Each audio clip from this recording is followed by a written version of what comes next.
महाराज जी, अगर भूल से प्याज खा लिया तो क्या होगा? ऐसा कैसे हो जाता है? पहली बात तो हमें देख लें कैसा हो कैसे। हम भूल से मांस खा सकते हैं क्या? हम भूल से शराब पी सकते हैं क्या? तो उसको उस कोटि में नहीं रखा आपने, इसलिए उसे खा लिया। जैसे हम घृणित वस्तुओं को, निषिद्ध वस्तुओं को भूल से भी नहीं खा सकते ना, हम जानकारी रखेंगे ना। अब जैसे किसी होटल में मान लो आपको कहीं व्यापार वाले हो, नौकरी वाले हो, आपको जाना आना, आपको जानकारी करना होगा कि भोजन में मांस तो नहीं पड़ा, आपको ये चीजें तो नहीं पड़ी, प्याज। अच्छा, ऐसी जगह रिश्ते नातेदार के यहाँ गए और आप तो प्रथम कवल में ही पता चल जाएगा।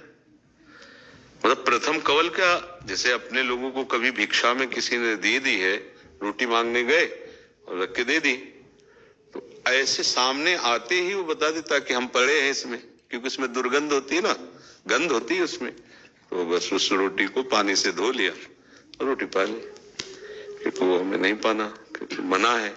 तो जो मना है वो मना है।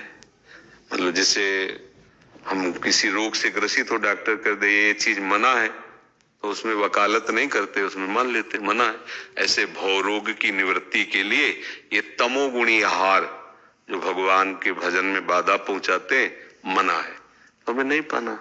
अच्छा, भूल से पा लिए तो एक कवल, पूरा भोजन तो भूल से नहीं होगा ना। अच्छा, एक कवल, उसमें एक बार वो भूल नहीं है, क्योंकि हमें पता नहीं था उसको कोई। अगर हम पूरा समेट के पा गए फिर कह रहे भूल से, तो मुझे लगता है वास्तविक भूल कर रहे हैं, जानबूझ करके ऐसी भूल ना की जाए। क्यों?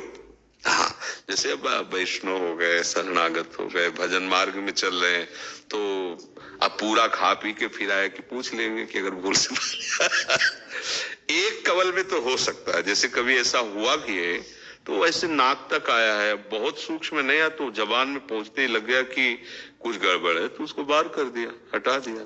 जो गुरुजनों की आज्ञा होती है उसके अनुसार चला जाता है। अगर हमें आदेश हो जाए कि ये नहीं करना तो फिर नहीं करना। उसका क्या मतलब, गुरु जी जाने, शास्त्र जाने, नहीं करना कहा है, मान लिया। डॉक्टरों से हम लोग ज्यादा वकालत नहीं करते ना। वो बोले ये दवा खानी सुबह, ये शाम के खानी, ये नहीं खाना, ये नहीं खाना है, ऐसा मत करना। वहां जी के सिवा कुछ नहीं बोलते हैं। ये नहीं कहेंगे कि पीली वाली शाम को क्यों नहीं दे देते यार, इसको सुबह कर दो, तो फिर क्या कहेगा, पर्चा रखो और भाग जाओ यहाँ से। तो ऐसे ही हम जब संत महात्मा शास्त्रों के सम्मत मार्ग को स्वीकार करते हैं, इसी को श्रद्धा विश्वास कहते हैं कि जो कहा उस पे तर्क नहीं, बस स्वीकार कर लिया। और क्यों क्यों का उत्तर ये है कि जो हमारे भजन में बाधा पहुंचावे, कुछ भी कोई भी हो, उसे हमें छोड़ना है। तो ये जैसे प्याज है, लहसुन है, मांस है, अंडा है, शराब है, नशे हैं, ये सब तमोगुण प्रकट करते हैं। तमोगुण निद्रा, आलस्य, प्रमाद, भजन में अरुचि, इसलिए इनको मना किया गया है, नहीं खाना। ये आसुरी, तो आप राक्षस तो है नहीं, आप मनुष्य और भगवत मार्ग के पथिक है। अलग अलग है ना।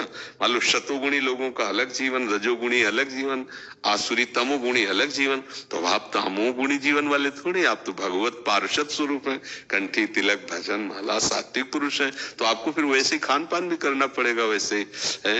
अब तिलक कंठी लगाए हो, होटल में जाके मुर्गे की टांग हो, शराब, तो कहीं बन पाएगा क्या?